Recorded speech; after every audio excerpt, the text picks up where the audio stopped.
morning.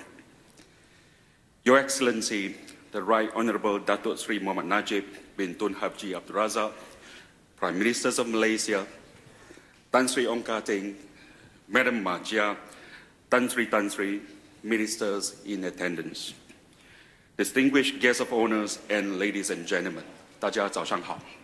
China's rise in the global economy over the past 2 decades is unprecedented in contemporary history.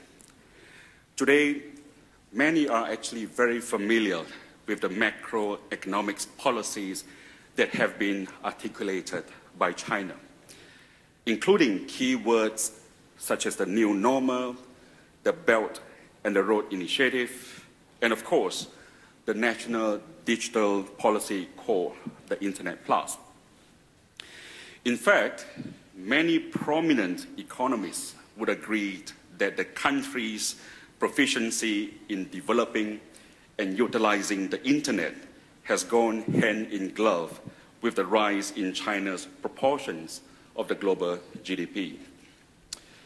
Today, the digital economy in China has become an increasingly important sector to the overall fabrics of the Chinese economy, making China a very early adapter of the digital transformation.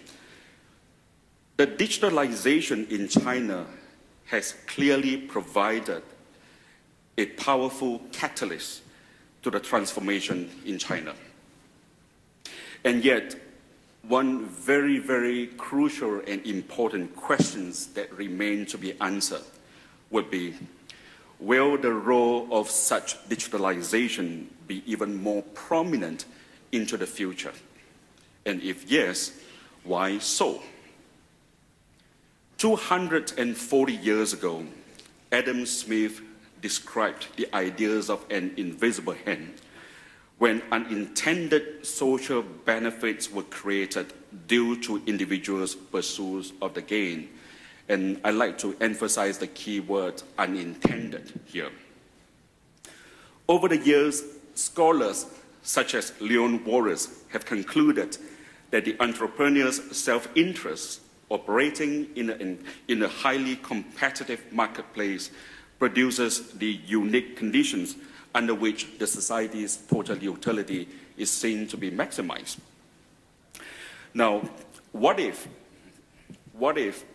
with the help of technology, with the assistance, empowerments of innovation, not one, but thousands or even millions of such entrepreneurs, such individuals, chose to act in according to such principle? Ladies and gentlemen, that is exactly what has happened in China for the past 2 decades.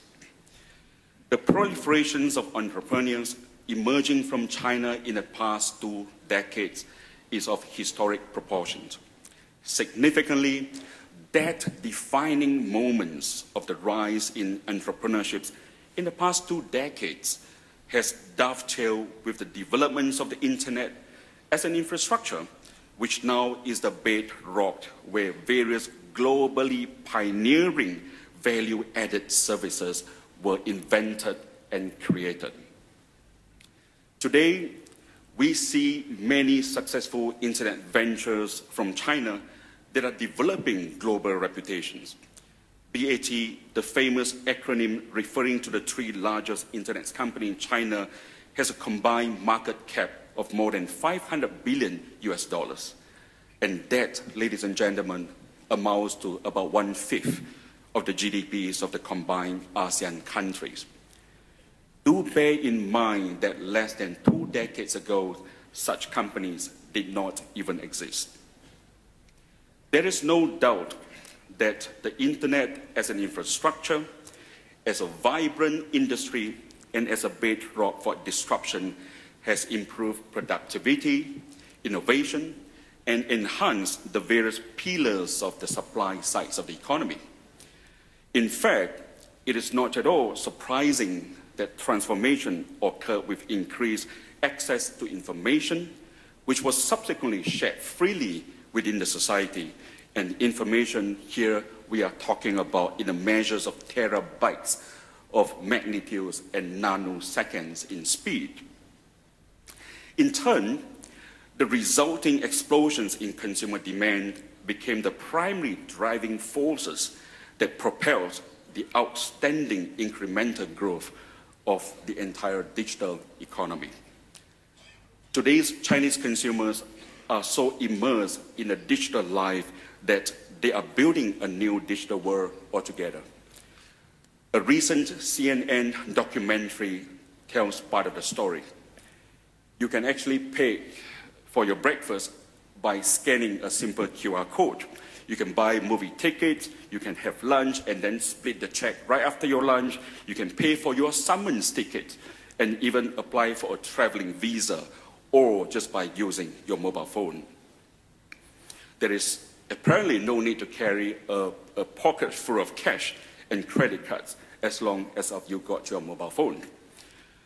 Now, not only can we Uber a car in China, we can also Uber a bicycle in China. In the world of sports and entertainment, during the recent Olympic Games when Dato' Lee Chong-wei and Lin Tan played their games of the century, 30 million Chinese people watched the big match via the internet and not television. And more than 10 million people watched through Tencent Video. And this single match of the history generated more than 87 million comments on the Tencent media and social platform. The developments of the digital economy in China has become so advanced that the presence of the invisible hand can be seen in the urge to satisfy even the most specific of personal demands, thereby inspiring more the formations of the various secondary industries within the rural areas. The multiplier effect is helping the less privileged in the society and therefore improving their standards of living as well. Mr. Prime Minister, distinguished guests of honor, the biggest lesson that I have learned from my 20 years of experience in China is simply this. The digital economy is all about people, all about unleashing the imaginations and enthusiasms of the people. Going forward, China has constructed a national digital blueprint called the Internet Plus strategy. The strategic objectives are to invent many smart cities of the people, for the people, and by the people. This makes sense as by the year 2050, more than half of the world will be urbanized. Cities will be the hubs of the global economy, and dozens of cities around the world would aspire to be smart cities. Digitally connected to break down the silos between the governments, between organizations, businesses, as well as people. Therefore, enabling a better qualities of life, making a futuristic life available today. Tencent is very proud to take on the leadership role in the developments of smart cities. Tencent provides access to municipal services on our mobile platforms such as Mobile QQ, WeChat, and the Tencent News apps. Till the years of the end of 2015, mobile municipal services on Tencent platform had been available in 80 cities across 18 provinces, supported by more than 420 smart solutions. It is important to note that a smart city isn't just a technological concept or political propaganda. The success of these cities relies on its ability to provide the citizens with the essential skills and opportunities required to succeed in an economy transformed through technological evolution. A digital nation is indeed built by the people. And the major drivers of that digital economy is the spirit of mass innovation. It is no wonder that the incubations of entrepreneurial startups is now a global priority. During the Viva Technology event this July, French President François Hollande and I discussed the ideas of the startup nation, and he expressed that France urgently needs to jumpstart innovation. In the eras of digital economy, startups must be the drivers of all nations. China understood this fact long time ago. During the state-owned enterprise reform in the mid-90s, workers were encouraged to jump into the oceans of entrepreneurship.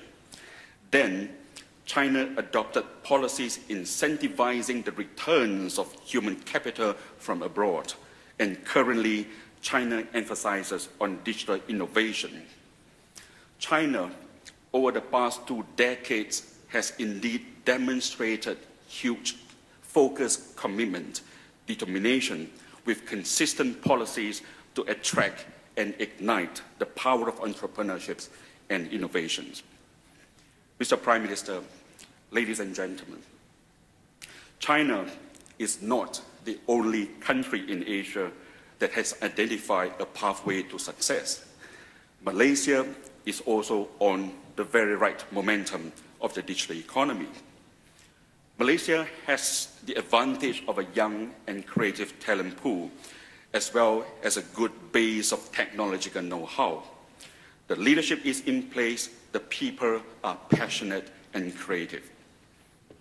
I was recently inspired by a talk given by Datuk Muhammad Ibrahim, governors of Bank Negara Malaysia, at the G30 summit in Washington, D.C.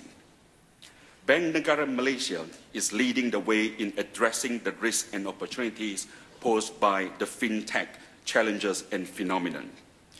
His speech stressed that the immediate challenge for all policymakers around the world is to create an enabling environment that would expedite the rise of this new real economy.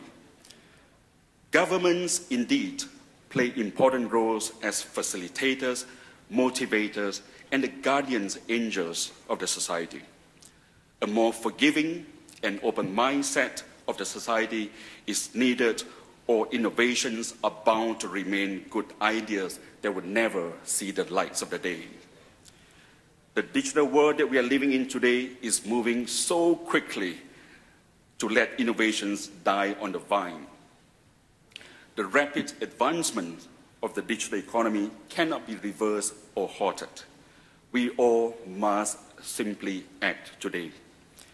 The rescalings of workers, the transforming people from users to makers of technology, mobilities and labor, and targeted social protections are the key elements that must be addressed. Physical infrastructure also needs to keep pace with the demands of technology. The journey will be at lightning speed and must be accompanied by sustainable structures which are anchored by enlightened governance shared between state authorities as well as local communities. In closing, I'd like to state that the evolution to the digital economy is not a destination, but a journey. This new economy will be a great equalizer set in motion by the people and promising enhanced lifestyles for the people. Ladies and gentlemen, Malaysians are known for the fighting spirits and the beauty cultures of diversity. Sayang jangan pengayuh dibasahkan, takkan sampai sampan ke seberang. Jika gagah semangat pahlawan, belakan rakyat negara terbilang.